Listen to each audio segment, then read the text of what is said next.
Jag hade en lärare förut. Hon tyckte att det var lite coolt att hon hade varit på blå linjen. Jag vet inte fan. Okay. Och sen hon var så här... nu ska jag berätta för er. Typ, så här, det var bara, jag var så chockad för det var bara svarta där. Och de kunde inte prata svenska. Typ. Och sen så kollade hon så här rakt på mig och bara... Maja, vad tycker du om det?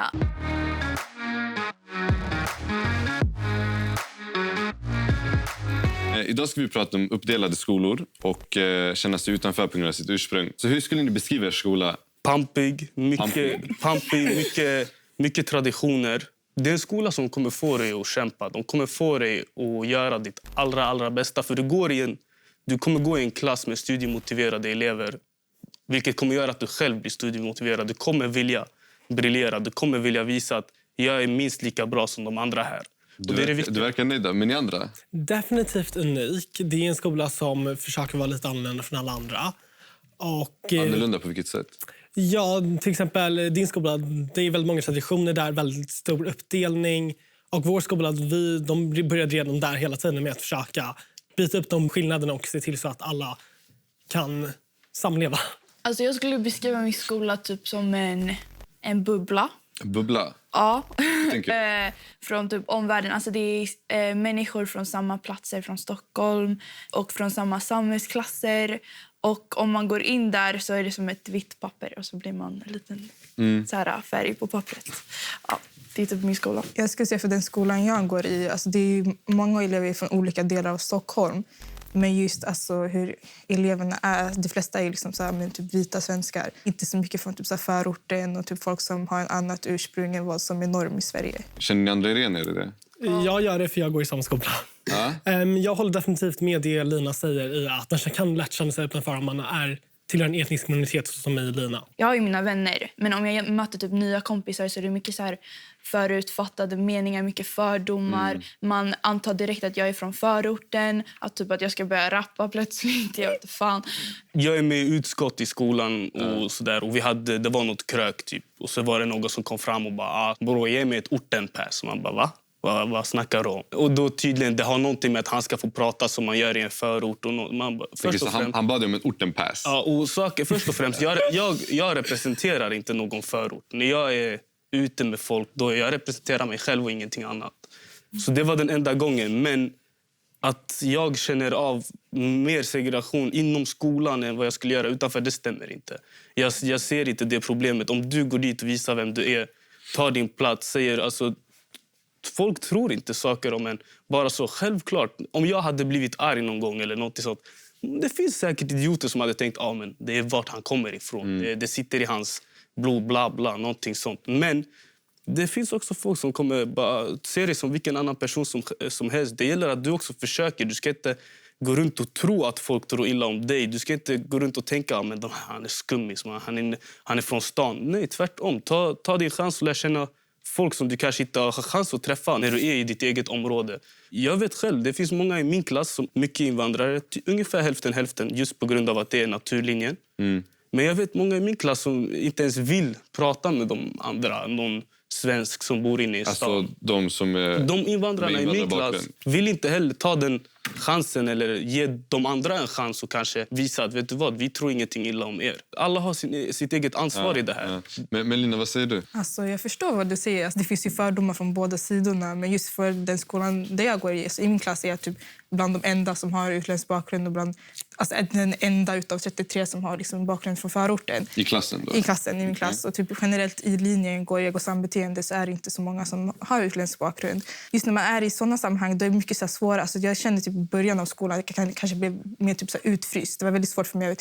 Alltså, vad hände? Utfryst? Alltså typ, folk ville inte prata med en helt. Man såg att typ, andra hade enklare att få kompisgäng. Att typ, så här, även efter skolan kunna umgås. Så, typ, jag var trevlig. Alltså, jag bjuder på mig själv vart jag än går. Men det var fortfarande typ, till slutet av första terminen innan jag kunde liksom folk blev bekväma med mig. Och just, men varför tror du det var så? Alltså det var ju så här, som Maja säger, typ, man snackar olika språk. Alltså typ när jag kunde liksom försöka säga skämt eller liksom, mycket av det jag sa stod tillbaka till liksom förorten. Det var mycket så här, man vill typ testa vattnet. Alltså typ hur mycket kan man pusha varandra och vad är okej att säga? Det var några tjejer som var på typ någon fest nära Bredäng och då hade de typ snackat om så här, typ svarta män väldigt så här fetishizing och typ så här väldigt mycket så här de hade så annorlunda hy och typ så här, skulle vara någon fest som var typ vid Jakobsberg som är en förort i Stockholm.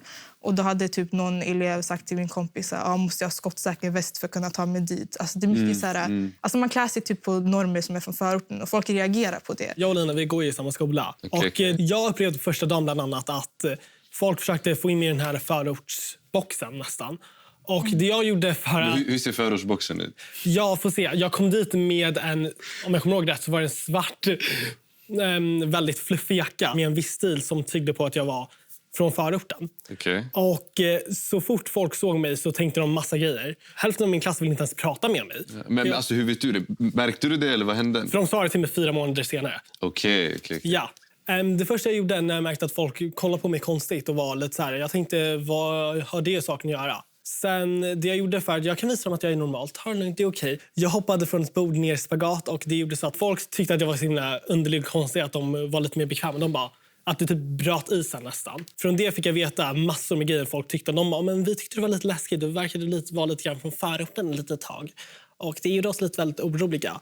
Sen var... Men du fick höra det efterhand? Ja, det fick jag. Men hur kändes det när du hörde det? Man kände sig väldigt träffad och attackerad på ett sätt. Man bara, men jag kanske är från förorten, men jag är mig själv först. Jag är min egen individ först. Jag är inte ett område. Jag är inte ett land. Jag är en människa. Punkt.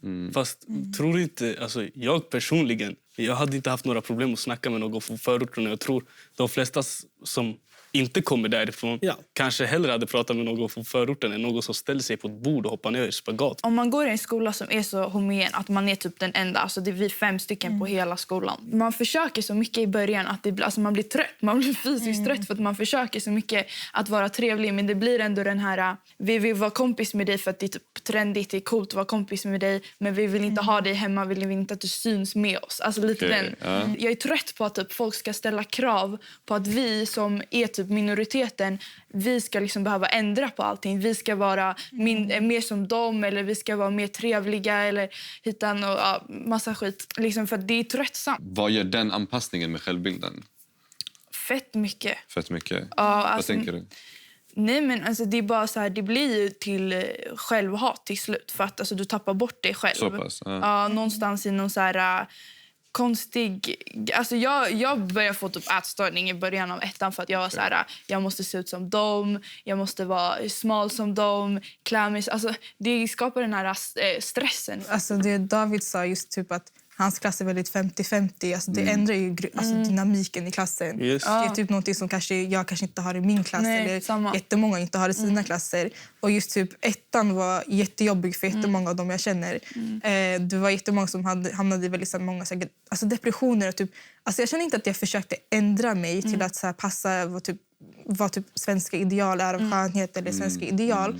Men typ mitt presterande på skolarbete har definitivt sänkts. Och det är inte för att jag inte är kapabel till att uppnå de betygen, men det var typ jag alltid ifrågasattes av typ mitt språk. Typ så här, typ ska du ha svenska som andra språk? Det var en fråga jättemånga elever har fått av lärare. Och typ. Jag tänker på det där när du sa att man kände, som ni två har sagt, att man kände att man behövde anpassa sig.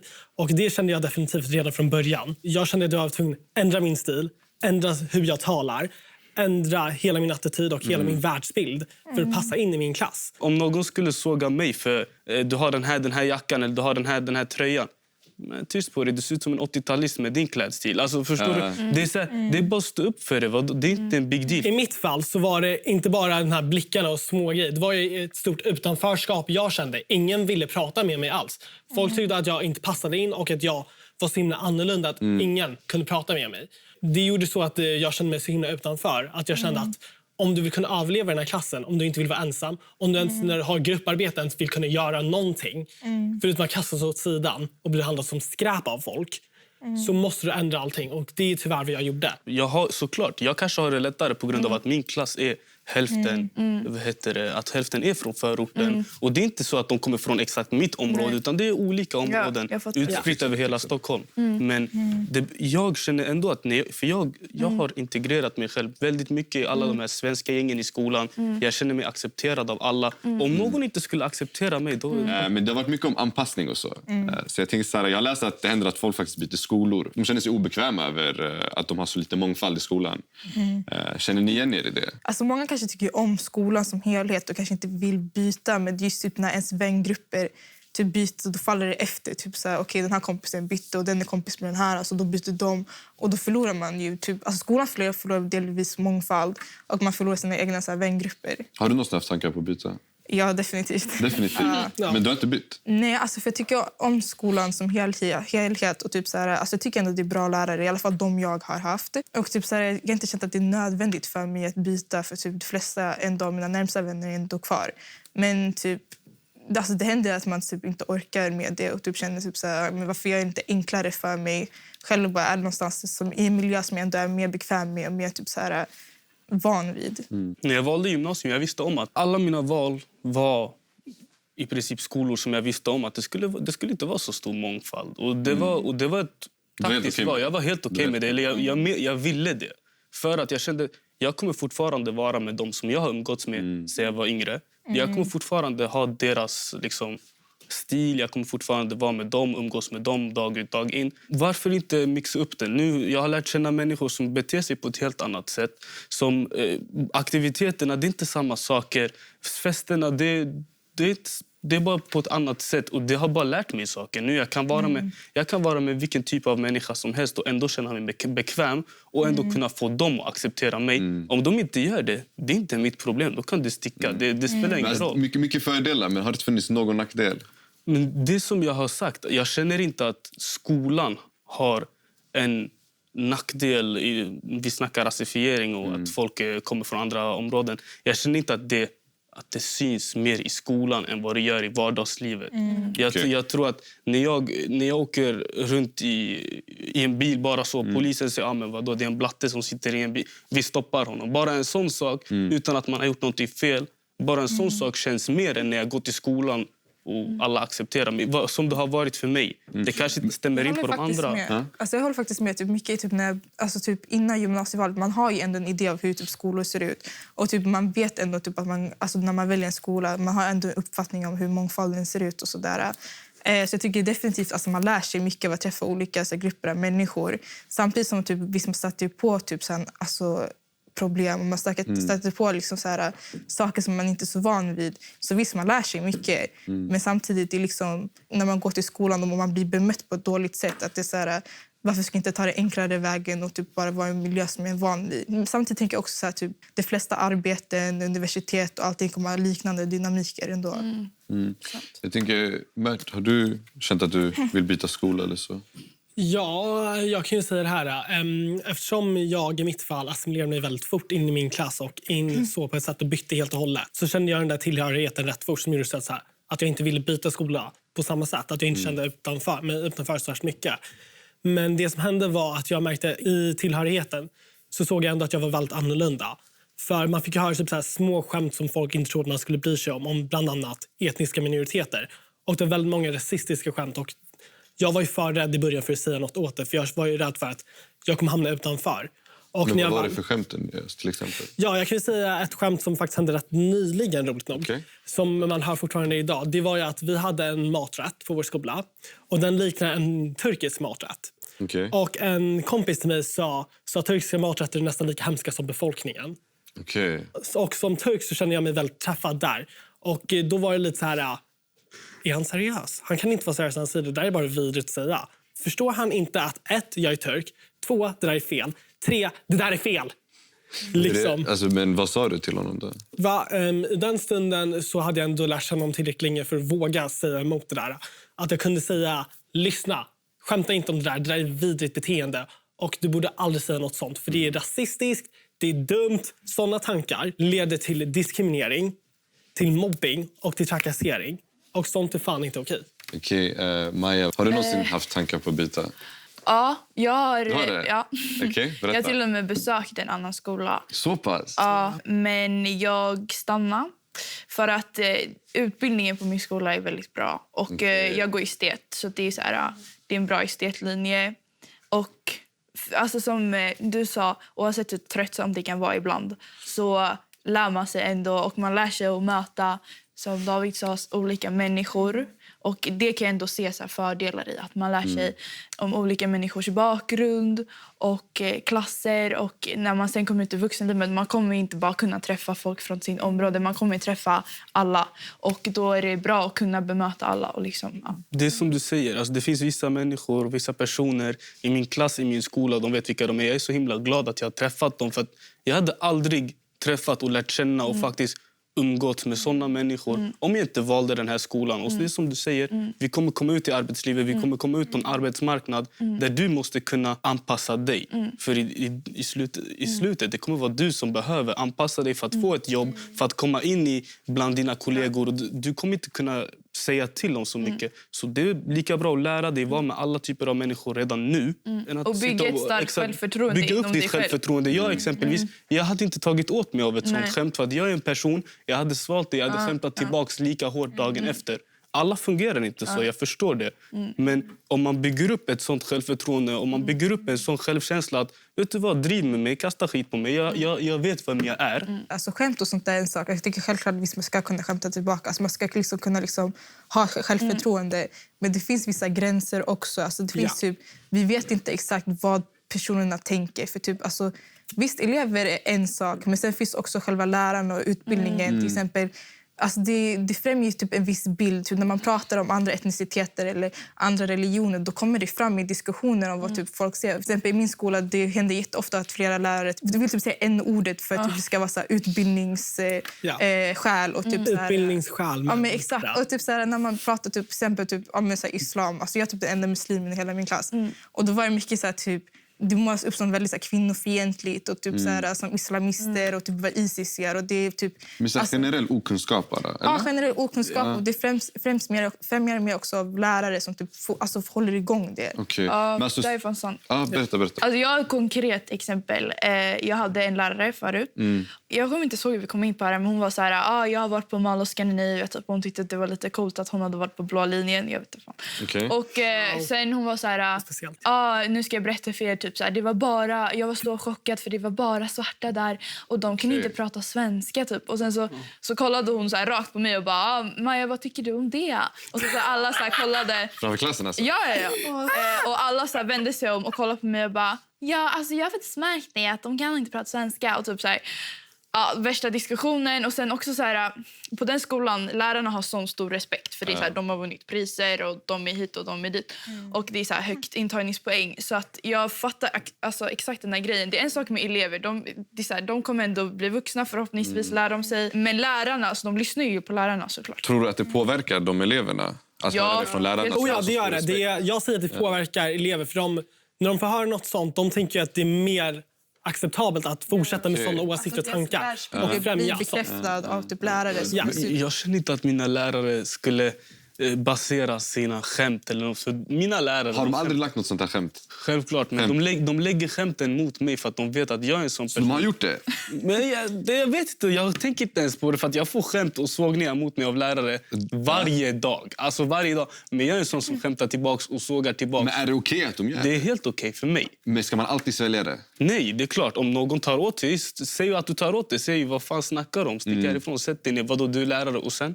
Du har inte rätt att säga så till mig. Men jag vet hur jag fungerar. Jag tar en sågning. Och om det inte är så att någon på riktigt försöker såga mig. Jag vet att de här lärarna gillar mig och att jag har gett dem en bild av mig själv som ger dem ändå möjligheten att driva med mig. Du tar inte åt dig. Men, eller, oavsett om de tar åt sig, men det träffar någon annan i din närhet. Okay. I klassen till exempel. Ska man inte säga emot? Jo, om man tar, jag säger till dig. Om någon känner att den blir träffad någonting, ta det. Du behöver inte ta det med den läraren. Gå och ta det med de andra i klassen någonting. Alla får gå och säga emot. Det är inte så att om du ska ta åt dig och du känner att fan, det här var jobbigt att höra, att du bara ska sitta där dag ut dag in och tänka på det. För du kommer ändå ha den här läraren. Du kommer ändå få höra. För den här läraren, om han är bekväm att säga någonting sånt en gång, då har han inga problem att säga det igen. Men okej, men alltså, ska man verkligen låta det vara så normaliserat? Är det inte ett problem att en lärare ens gör det från första början? Det kan inte, jag kan inte svara på den frågan. Tycker du inte det är ett problem? Jag tycker inte det är ett problem. För att mina lärare, jag vet om att de baserar sina skämt mer på mig som person utan att dra in etniciteten och så. För att det finns vissa svenskar i klassen som de driver med och säger massa saker till. För att det är just de personerna som de känner kan svälja det. Utifrån det jag säger, alltså jag vet inte, jag känner inte din lärare. Men alltså jag tänker typ, det där kanske är något som ni mer har personligt som band mellan er. Alla har inte de banden till sina lärare. Och när de kanske gör sådana skämt, det kanske sätter dem i en obekväm situation. Också för att läraren har en viss makt ändå över eleven. Också för att det är läraren som sätter betyg. Det är fel. Så liksom, alltså, lärare har ändå så här, möjligheten att sätta ens egna framtid på spel på grund av vad de har uppfattningar. Jag säger en lärare har skyldigheten att vara neutral. Okej, men vidare till en helt annan fråga. Kan det inte vara positivt att sticka ut lite? Jo. Vad säger du? Typ så här, om man är på en fest och man får så här extra uppmärksamhet för att det är så här spännande. Men är det du tar positivt då? Eller? Ja, vilket är kanske lite toxic, men ja. Jag tror det har mycket med vad du gör. Vad du gör av att du är speciell, av att du sticker ut. Jag sticker ut i min skola, inte i min klass, men i min skola för att jag har en annan bakgrund och kommer från ett annat område i Stockholm. Och om jag har tagit vara på den chansen. Jag tror många av dem jag umgås med kanske har fått en helt annan bild av hur folk faktiskt är i förorten och kanske bara förstår att nej, vet du vad, alla är inte så. Så det kan vara ett sätt att sprida en slags kunskap så att folk förstår att dra inte alla över en kam. För det är inte så. Men om jag hade valt att sätta mig helt tyst, inte kommunicera med någon, kanske se lite annorlunda ut, bara sitta där, leka stenhård, då har du använt din unika sida till att få andra att tro ännu sämre om dig själv. Så du har ett visst ansvar också. Det blir ju som ett ansvar för att jag går dit och eftersom att de kanske inte känner så många från förorten, de kommer kanske tänka att okej, folk är på något sätt som han är. Jag fattar. Men vad säger ni andra? Alltså jag håller med om det där, men jag är bara så jävla trött på det typ. Eller så här, jag är trött på att behöva ta ansvar, jag är trött på att behöva så här. Du får vara trött. Ja, eller hur? Jag håller med. Du behöver acceptera det. Kör. Men behöver bara så här representera alla som ser ut som mig, kommer från samma och fucking trött på det. När man är etnisk svensk eller typ inte när man just har en annan bakgrund, visst när man kommer dit, folk kommer ha en annan uppfattning för att de kanske inte är vana med att se någon som har typ bakgrund som jag har. Men samtidigt, jag tycker inte att det sätts lika mycket press på folk som är från innerstan att bevisa deras stereotyper som för folk från förorten eller typ så här, folk som är invandrarbakgrund. Och typ, jag tycker det är lite skillnad på de fördomarna vi har. Alltså den bakgrunden jag har bemöts av typ så här, men vi är terrorister, vi tjuvar, vi typ snattar, vi typ bränner bilar. Man orkar inte. Men sista frågan då. Vad tror ni att man som elev kan göra? Det jag kan säga typ för att minska klyftan alltså. Jag och några kompisar i typ början av ettan, vi samlade ihop oss och typ startade en förening på vår skola. Okay. Och då heter typ POC-föreningen och så. People of color. People of color basically. Och typ vi bara det skiter hur situationen är, men vi gör någonting av det i alla fall. Någon plats vi kan mötas. Ni organiserar det? Vi organiserar oss så vi kanske kan typ prata med lärarna, ventilera, ta tag sådär. Och typ vissa skolor har också haft liknande typ de föreningar har varit separatistiska, så då har typ skolorna inte gillat det. Alltså det blir så långt typ att skolan motarbetat det. Så vi såg det där, vi bara vi gör på vårt sätt och typ vi får hoppas typ att skolan accepterar. Men det har funkat för er? Det har funkat. Alltså det har verkligen gjort skillnad. Kan organisera, ventilera, vad finns det mer för tips? Jag känner att det jag gör just nu i min skola är någonting som fler kan göra. Och det är att våga ta plats, våga gå med. Ni skapade en förening. Jättebra jobbat. Jag tycker det låter som en bra idé. Jag har gått med i ett utskott. Jag sitter där, jag är med på möten. Jag tar del av skolan. Jag sitter och faktiskt har en del att säga när det kommer till vad som ska ske på skolan. Och jag känner att det är fler. Många av dem i min skola som kommer från förorten, så de är inte med på många av sakerna som händer. 200 dagars, 100 dagars, de dyker inte upp. Killer game, vad som helst. Om du är med på de här sakerna, då ger du dig själv en chans också att komma in. Ta mer plats alltså. Ta mer plats. Visa att jag vill också det här. Vadå? Bara för att jag är blatt utanför skolan ska det betyda att jag inte kan bestämma lika mycket som er i skolan. Jag önskar att det hade funkat på min skola, men eftersom vi är liksom max 5 blattar så kan vi inte starta en förening. Vi har en förening, men det är bara vita i den och den är inte typ så här rasifierade. Och det är typ de som ska så här prata om hur de ska lösa rasismen. Och typ känna sig viktiga. Men Ja, men jag tror ventilera. Alltså allmänt, om det inte går att skapa en förening, ventilera, jag vet inte, med kompisar utanför, med dina föräldrar, skriva och som du säger, alltså ta plats liksom. Okej. Mert. De har tagit de bästa tipsen, så jag har inte så mycket att säga. för. Ja, men jag kan ju säga en av de stora grejerna är ju i det här med att våga kunna ta plats, men också, jag säger ändå, det här låter lite motarbetande, men våga säga emot. Det kan jag säga, för även om man vill minska den här klyftan, om man väljer bara att försöka jobba på den utan att säga till när den skapas, vad kommer man då? För det viktigaste man kan göra om man ska lösa ett problem, det är att man ska kunna identifiera problemet. Men inkludera läraren, inkludera inkludera alla som har något att allihopa. göra. Ja, verkligen. Man ska inte vara ensam i den här lilla bubblan och försöka lösa det. Gå ut och försöka hjälpa till. Kom igen. Dunder, alltså riktigt grymt. Det är tyvärr allt vi hinner med för den här gången. Lina, hon vill bara hoppa på mig fortsätta. Men vi hinner inte med för den här gången. Men ändå, tack så mycket för att ni kom hit. Och tack för att ni delade med er. Och tack till alla där som har tittat eller lyssnat. Glöm inte att prenumerera på Tänk till så ni inte missar våra kommande avsnitt. Och vill ni bara lyssna, då hittar du oss där poddar finns. Tack så mycket. Hej då, ha det bra! Hej då!